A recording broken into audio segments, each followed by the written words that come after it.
Hi, and welcome to VIBEZ Daily. This is a daily devotional curated by VIBEZ Church to help you practice the way of Jesus and be all that God has called you to be. You have joined us for our year-long series titled Devoted. Acts 2:42 tells us that the followers of Jesus were devoted to the apostles' teaching, to fellowship, to breaking of bread, and to prayer. This podcast was created to provide context and commentary for what you read each day. Just before our friends begin discussing today's reading, we want to invite you not only for fellowship, but for prayer as well. We have created the VIBE Daily Chat Group to offer you fellowship and a community where you can state your observations, ask questions about the reading or the podcast. You can join us by downloading the VIBEZ Church app in your favorite app store. Click Join the Conversation and join us today. And finally, we hope that you can join us for prayer. Prayer happens Monday through Friday, and more information on that can be found on the VIBEZ Church app under prayer. Now, let's begin our conversation on today's reading. Hey guys, welcome back to the VIBEZ Daily podcast, where we are in a series titled Devoted, reading the Bible from cover to cover all in 1 year. My name is Shameeka, and I'm here with my best friend Nakia. Hey y'all. Yeah, she's been joining with me all week, and we're super excited because we've been reading the book of Psalm, been getting so many good nuggets from this reading, and today we get to read chapter 61 through 68. And just really see what Psalms stuck out to us and how we can apply it to our lives. And so, just starting off in 61. I already know. I got this whole chapter highlighted. I did that in 62. Okay. Well, I can start with 61 and then we Yeah. can go on to 62 and you can just comment on it. But Yeah. I got this whole psalm highlighted because here we have David again, just his prayers to God. I just really love his heart in it. He starts off in 1, hear my cry, oh God, listen to my prayer. And I'm like, yes, God, this is exactly how I would be. But one of the things I do love is that 1 in verse 2, it says, from the ends of the earth I call to you. I call as my heart grows faint. So we get to see that he is in this place of it, just like, man, Desperation. desperation. Like he's really crying out to the Lord. And it says, lead me to the rock that is higher than I, for you have been my refuge, a strong tower against the foe. And I just love him saying that, lead me to the rock that is higher than I. Just that, again, I feel like he's very poetic with his words, and we get to have this imagery because the way that he describes things, I get to visualize a lot of things, and just this imagery of just this rock that even we know that God is his rock, right? In his firm foundation. And so I just love that. I even love, he continues on in 4. He says, I long to dwell in your tent forever and take refuge in the shelter of your wings. And then it says, for you, God, have heard my vows. You have given me the heritage of those who fear your name. And he continues on, and I can read this whole song because it's only 8 verses. But one of the things I love is when it talked about vows. You mentioned this, I think it was yesterday or probably 2 days ago by now. But I just love even how 8, it says, then I will ever sing, because he talks about increase my days, and he bold prayers, right? Give me long life, Lord, even for generations to come, and protect him. But what I love is, like I said, you said this a few days ago, but this depiction of a marriage, how we are the bride of Christ, and even in this, just him talking about his vows to the Lord, it just really highlights that we're in this covenant relationship with God, this marriage with him. So I love that. I like 61 too. I do. Okay. I like 61. It's a psalm of security and assurance. So whenever David talks about the Lord being his refuge and towering rock of safety, there's just it just sounds like home. It just sounds like a place you run back to when you're in fear. So you said facing a trial. You said it best. It sounds like home. I don't think I had language to describe how I felt when I read this, but that's exactly what it is. Like the different things and the different ways that he describes God in this psalm, and even in other psalms that we get to read, it does it's this warm feeling that I feel. It's this like big embrace and this big hug that I feel because God is home for me, right? And so I love that. It feels like home. Yeah. You know where you can run to. Yeah.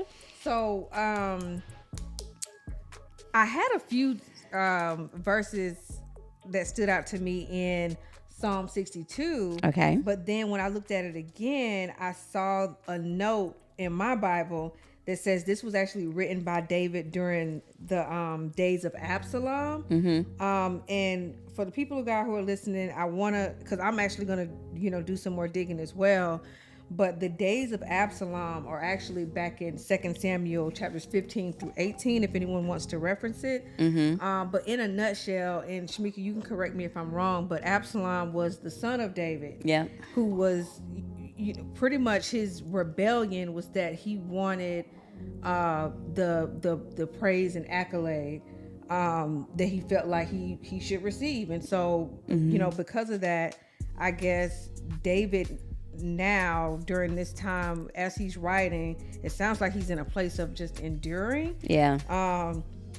Because it starts in verse 1. He says, I wait quietly before God, for my salvation comes from him. So again, he's still. I think you talked about being still earlier this week. And then he says the same few verses twice. He alone is my rock and my salvation, my fortress where I will never be shaken. And then he says the same thing again in verse 5 and 6. I wait quietly before God, for my hope is in him. He alone is my rock and my salvation, my fortress where I will not be shaken. So I think it's man, it's just David's humility again, because oftentimes we think of, parents as superior, and even though he is a father in this text, like he's still going before his father and not reacting, like he's not retaliating, he's just enduring. He was like, like the Lord is my salvation. He is my rock. My salvation and my honor come from God alone. In verse 7. And so I don't know. I think I just read that differently once I realized the time it was written. At face value, it just looks like, here's David again being a humble servant and waiting on the Lord. But I think it's significant also to point to the time where it was written. Yeah. And I love, before I even talk about the verses that stuck out to me, I do love that you pointed out at least David's heart, because this is like family drama. Like if we make it relatable to today, like literally it's a father and his son like really going at it, and even as a father, getting to see like the wickedness or whatever of your son. But even as a son, I know there was things that Absalom felt like David, his father, like did not just do that he wanted him to do, or just like he just felt like like David should have came to the rescue, whatever the case may be. Like he had his own reservations and just his different things that kind of build that anger. But we get to see what it looks like even in family troubles, when your kid is acting out or whatever, like what it looks like to seek the Lord. But I do love in verses 11 and 12, it says, one thing God has spoken, two things I have heard. Power belongs to you, God, and with you, Lord, is unfailing love, and you reward everyone according to what they have done. One, I want to point out the power belongs to you. Because how many times have, as parents, we may have experienced our parent just kind of like using their power against us, or to kind of, for sure, like to manipulate, or like, well, because I said so, I'm the mom, or I'm the daddy, or just doing all these different things. But the fact that David was so surrendered to God that he's like, power belongs to you. That I don't have to try to take things in my own hand, in my own might, and have this whole power struggle between my son and I. Like, no. So I do. Power belongs to you. So I do love that. And then the second thing I wanted to point out was, when it says you reward everyone according to what they have done, this says to me that like everyone is going to have to give an account for what they've done. And Absolutely. Again, knowing that if this was a time where, he's having this whole situation with his son and Absalom, then it's like even Absalom's behavior, like he's going to have to give an account for that as well. And so for David to put his to rest in that, that like, God, you're the one that's going to have to judge and I don't have to do that. That's your job. Like, that really stuck out to me. Anything else throughout these Psalms that stuck out to you? Psalm 63. What's the next one? Yes, I got this one underlined, lit, all the things. It was a good one. And I guess I read it from this song was written during a time when David was in the wilderness of Judah. Come on. Yep. Man. And so it starts out in verse 1. Oh God, you are my God. I earnestly search for you. My soul thirsts for you. Come on. My whole body longs for you in this parched and weary land where there is no water. Let's talk about this bar. Yeah. The fact that he said, that's good. I thirst, and how he tied that in, because he's in a desert and he thirsty. Yeah. Come on. Yeah. And then he says my soul, so it's deeper than just the flesh wanting a sip of water. Right. In this parched and weary land. Like that's how I feel in this world, in this wicked world sometimes. Right? Yes. I just want sometimes even when reading my Bible, I don't have to necessarily be in a wilderness per se, but even when it comes to just reading my Bible, when I don't really feel like it, you know what I'm saying? Like things are just mundane, or maybe it may not be so great. But man, I told my husband. Y'all heard that? She just got married. That's great. I told him like it's amazing that even when you don't feel like it, or even when things aren't going great, when you open up this word and you start to read it, it never ceases to amaze me how it revitalizes you. Yeah. Every time. Yeah. And it's like and then I want more because it's my soul. Yeah. Like on the outside, my flesh is like, oh, I'm good. You know what I mean? Yep. Like I can probably soak today, or I can probably do without it today, and I can go on about my way. But man, once I'm actually in it, and I realize like how thirsty I really am, and how much I need it. It's dark out here. This world is wearisome. Like you face all different type of things on a daily basis, sometimes on your own, and you don't even realize it. So we desperately need to sit at the well and quench our thirst. So that's what came up for me. Yeah. The first few verses in 63, and then the preceding verses were just songs of praise. Of course, your unfailing love is better to me than life itself. Oh, how I praise you. Ooh.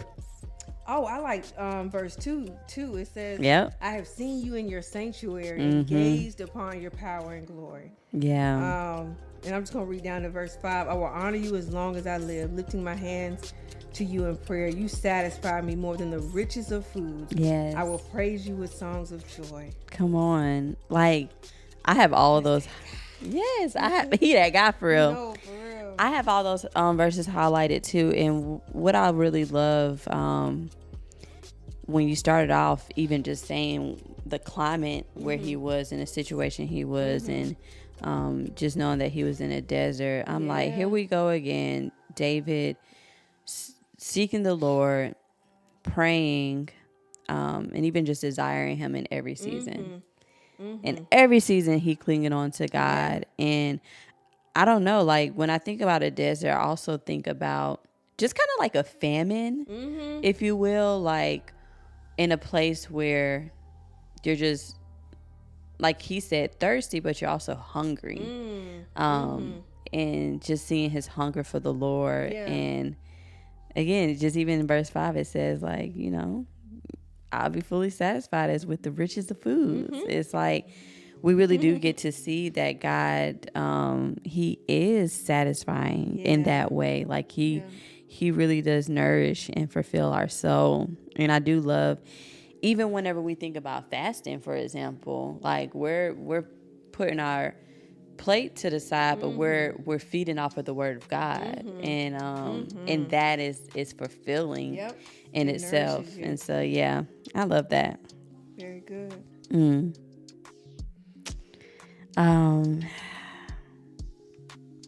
There's just so many things I got highlighted. I even love again verse 8, mine say, I cling to you, your right hand upholds me.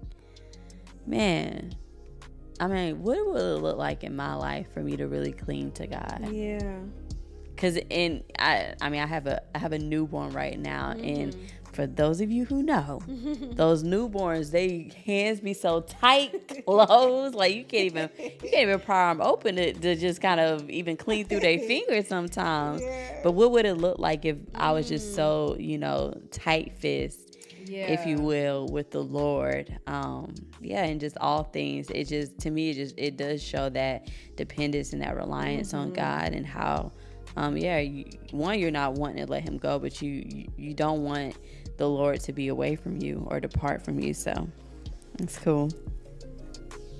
Yeah, but we continue on. We got chapters 64 and even 65. We close out in 68 today, but there's a few things that I've seen highlighted even in these chapters. I do love in 64, for example, verse 10, the righteous will rejoice in the Lord and take refuge in him. All the upright in heart will glory in him. So encouraging. Yes. Yes. Like, so encouraging. And even to think about the time that they were in, they're in a time where there's kings, and a lot of people were just looking to cling on to someone or look up to something, and knowing that those who are righteous, those who are just in right standing with God, like they get to rejoice and have refuge in him, is super encouraging. So I love, just from what we're reading, it seems like David would be a great king to have, a great king to remind you of humble, of who to just really put your trust in, and to find that joy in. Yeah.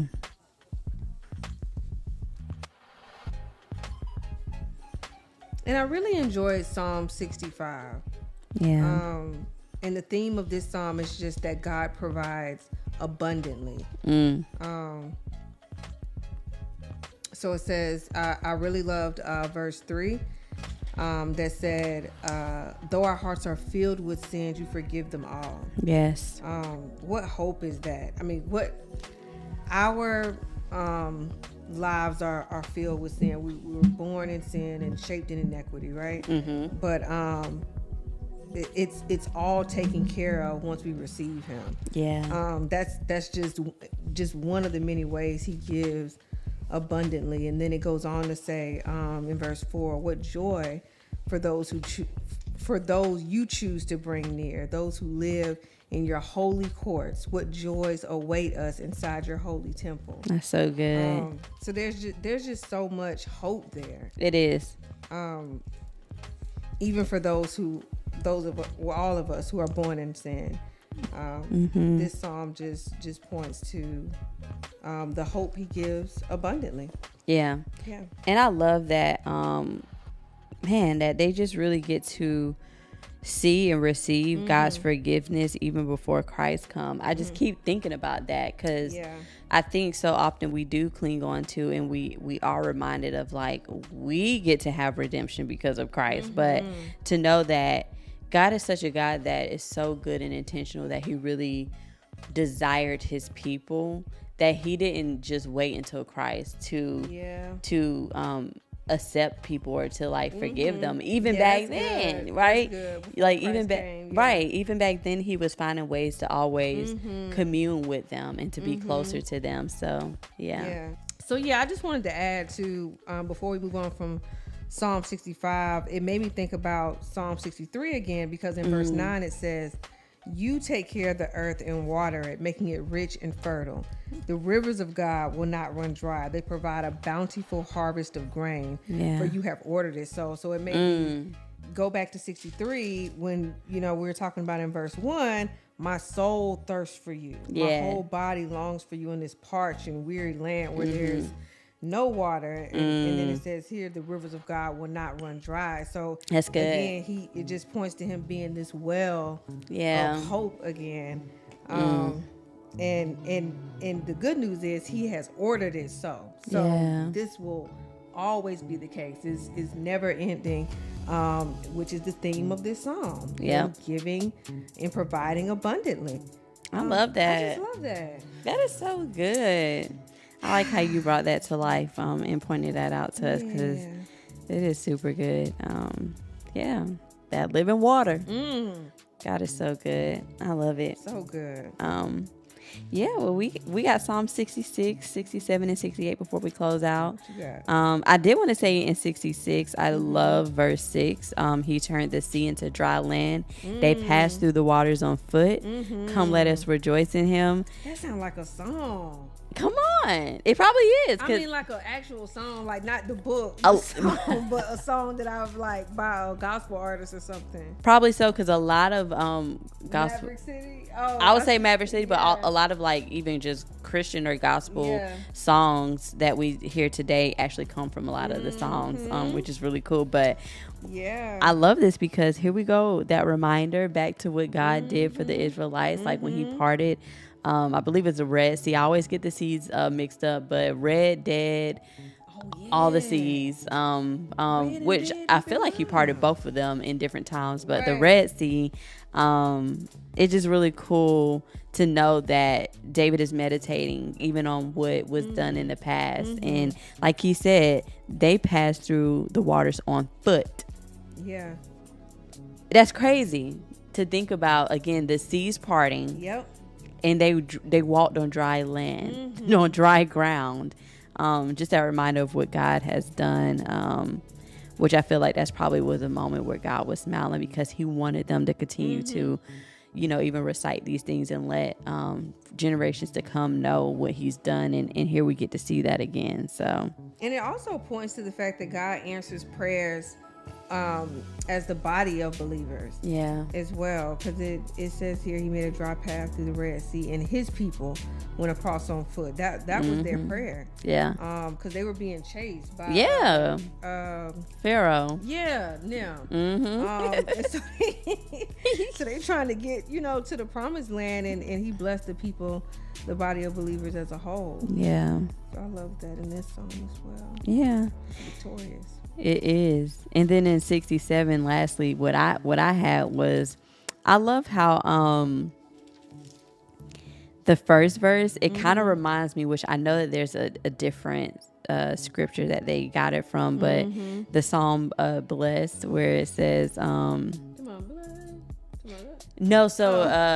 is, I think Cody Carnes is the writer, but I'll just read verse 1 and then it might spark memory to you. But it says, "May God be gracious to us and bless us and make his face shine on us." Like that's kind of like a song. It is. So that's kind of like what I had thought of. But I do love verses 1 and 2, and I've highlighted most of all of it, but again it says, "May God be gracious to us and bless us and make his face shine on us, so that your ways may be known on earth, your salvation among all nations." Again, I love this, like, God, don't just shine your face on me or bless me for the sake of me, but so that people can know you, so that they can have salvation for themselves. I mean, you got to have a heart for people to desire for salvation for them, and not just keep it for yourself. And so, super encouraging. And I love this because again, if we're reminded that this is a song, these are things that people are singing. And therefore, like, the fruitfulness of what they're singing is there in these prayers and in songs, is their desire for all to know God. And I think that's beautiful. You're saying the theme of these songs, like, without saying it. Like, you're saying you're talking about the theme of each psalm, like, in a nutshell. You know what I mean? Like, in so many words. Because that's literally the theme of Psalm 67. It's just that, just the joy that comes from spreading the news about God all around the world. That's literally all of what you were saying. That's good. Come on now. That's good. Man, well, before we close out today, just wanted to make sure there wasn't anything else that you may have had. I'm good, man. I love Psalms. Yeah, like, I could... Come on. Literally, how many Psalms is it? Like 150, I believe. I was about to say 113. It's more than that. Okay, so I was way off. But I just love all of them. Like, I don't know that there's a song. You know how you can read through Proverbs maybe, and it's just like, you know, it's just something. It's a simple truth that it's just like, okay, you know, and then but it's like every song is hard to get through without being like, you know? So I don't know. I love it here, but. Me too. Well, speaking of love it here, we get to be back here tomorrow, finish out the week strong, and continue to just talk about God's goodness, and even David and the other writers in Psalms. So make sure you guys tune in tomorrow. We'll be back here. See you guys later. Thank you for joining us for the VIBEZ Daily podcast. Be sure to like, comment, and subscribe on your favorite podcast platform, or download our favorite, the VIBEZ Church app.